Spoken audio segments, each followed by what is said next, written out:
What's up, guys? Welcome to your 51st Android tutorial for the new Boston.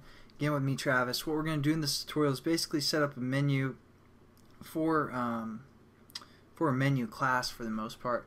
So what I want you guys to do first is right click on your resource folder, and we're going to add a new folder to this that's going to hold all of our menus that we will create, which will probably just be one.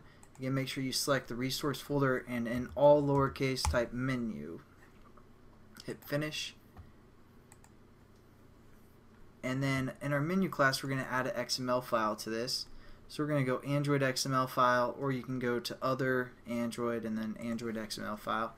And this is just the same way we set up a layout. And generally our layout would be clicked, but now as you can see, the menu is clicked. So it kind of knows what we're doing. And then we're just going to say cool menu, something like that. Underscore menu.xml. Again, all lowercase. And then you'll save yourself some headaches. Now what we're going to do is just click over into the actual XML code instead of our layout like that, and within our menu, as before, we'd see like linear layout here, but now it knows that it's a menu as well. So we're going to set up some items within our menu. As you do the open or greater than sign, you can see it takes a group or an item. We're going to set up some items. First thing we want our item to have is a title. So instead of saying text equals, it's actually title when we're working with menus. And we're going to say about us, something like that. And then we also need to say Android ID, and we set this up just like every other time, at plus ID / and then about us is what we're going to refer to our ID as. Then just to show you guys some other stuff, we can say Android, and then for example, numeric shortcut. If they have a keyboard on their phone, they could press like number 1, 2, 3, or whatever we set this equal to, such as 1. If they press the number 1 when our menu is inflated, it's going to select this item. And also, as well, you can do Android alphabetic shortcut equal like to A, which would be about us. It'd click this menu as well. So that's enough stuff within this menu, or this item for the most part. So we're just going to copy that and create one more item, and we're going to call this one preferences.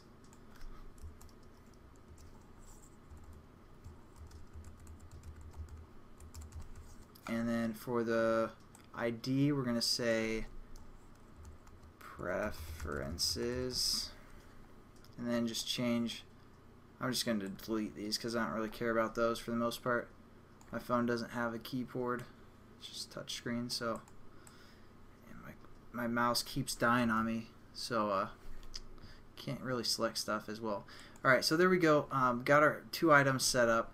Just exit out of there, and as you can see, we have our menu called cool menu. Now I want you guys to open up the menu class that we set up, and as you guys noticed in the last tutorial, I haven't really thought through this whole tutorial series that much because I was getting that error, and for this one we're kind of going to get an error as well, but it's not going to be a big deal.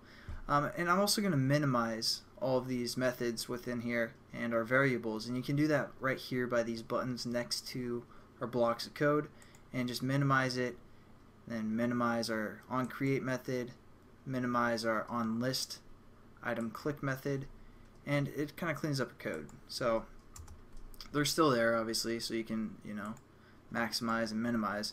Then we're just going to go within this bracket here, and we're going to right click, and we're going to go down to source again, override implement methods, and it's not under a list activity, it's under a regular activity. We have a method called on options, what is it? On create options menu. Let's look for, yeah, it's right here, sorry. On create options menu, and that's where we're going to set up our menu for the most part. As you can see, it takes a menu variable within its parameters, and this is where I said I kind of wasn't thinking, for the most part wasn't thinking through.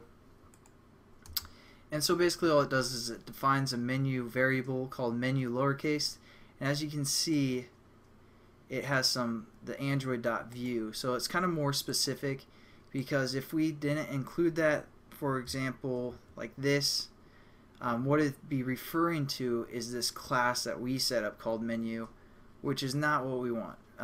So we probably should have labeled this class something different, like my menu or something, because there's an actual class called menu from the Android SDK. So thankfully it kind of imports that for us as well. It's going to know it's talking about the SDK menu class, not our menu class. And then it's going to set up this variable menu that we can work with, but we aren't going to really worry about that. Now what I want you guys to do is, this is pretty important for now, so delete this return for this first line of code that most likely got imported. Delete that, otherwise we're going to get an error. And I'm just going to leave it there to show you guys, because a lot of times people like watch the tutorials and they get an error and they don't know where they messed up. So I'll show it to you guys one more time that we need to delete that. What we're going to set up within our bracket is something called a MenuInflater, and this is going to inflate our menu for the most part. So we're going to say MenuInflater, and we're going to say blow up, I don't know, something like that.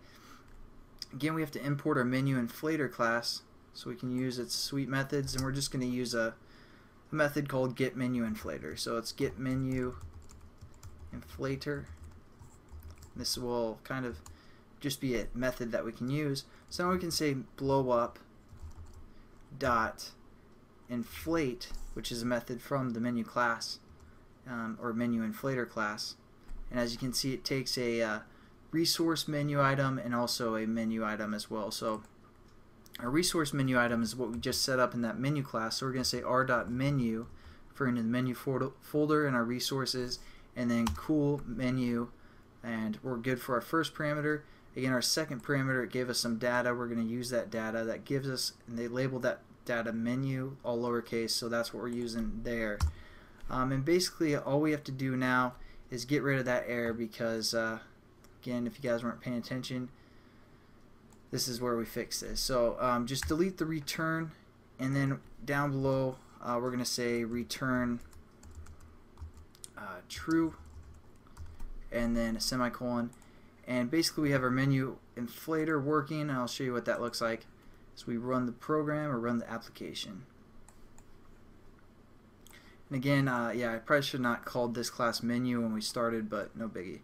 So now when we hit our menu item right here, it pops up a little menu for us with 2 menu items. And these menu items don't do anything. That's what we're going to set up in the next tutorial if you click them, but that's all that does. So there we go. I'll catch you guys in the next tutorial. Have a good one.